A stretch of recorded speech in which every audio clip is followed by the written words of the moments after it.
जिसका कोई नहीं उसका तो खुदा है यारों। और ये खुदा हैं पश्चिम बंगाल के मिदनापुर के पाउंसी गांव के बलराम करण।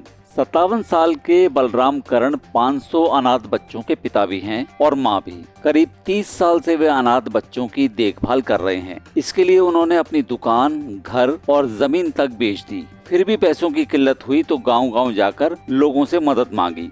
आज इनमें से 183 बच्चे अपने पैरों पर खड़े हो चुके हैं। कुछ इंजीनियर बन गए हैं, कुछ वकील तो कुछ अस्पतालों में नर्स बने। बलराम करण के अनाथों के नाथ बनने की कहानी साल 1995 से शुरू हुई, जब 27 साल की उम्र में वे पहले अनाथ बच्चे को घर लाए। बलराम बताते हैं, मैं कहीं जा रहा था, रास्ते में कूड़ेदान के पास 2-3 साल के बच्चे को देखा। वह कूड़े के ढेर से खाना ढूंढकर खा रहा था। ये देखकर मैं विचलित हो गया और उसे अपने घर ले आया। मेरी पहले से ही 3 बेटियां और 1 बेटा था। गुजारा मुश्किल से होता था, लेकिन मैं जहाँ भी अनाथ बच्चा देखता उसे घर ले आता। बलराम बताते हैं, घर में कलह से बच्चे अनाथ हो जाते हैं। बच्चों से ही हमें पता चला कि घर की कलह की वजह से मां ने खुदकुशी कर ली और पिता ने दूसरी शादी। कई बच्चों के साथ ऐसा ही हुआ। इसकी बड़ी वजह शराब और गरीबी थी। इसलिए प्रशासन से मिलकर हमने शराब के ठेकों को बंद कराने की मुहिम चलाई। तस्करी की शिकार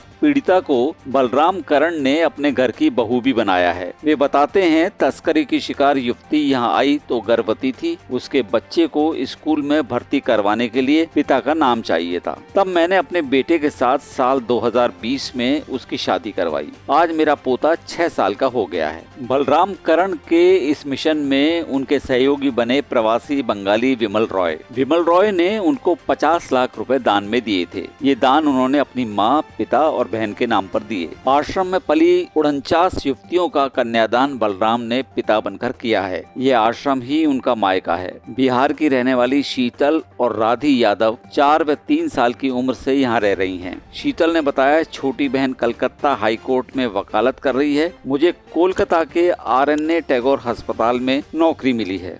ब्लिट्स इंडिया की एक रिपोर्ट।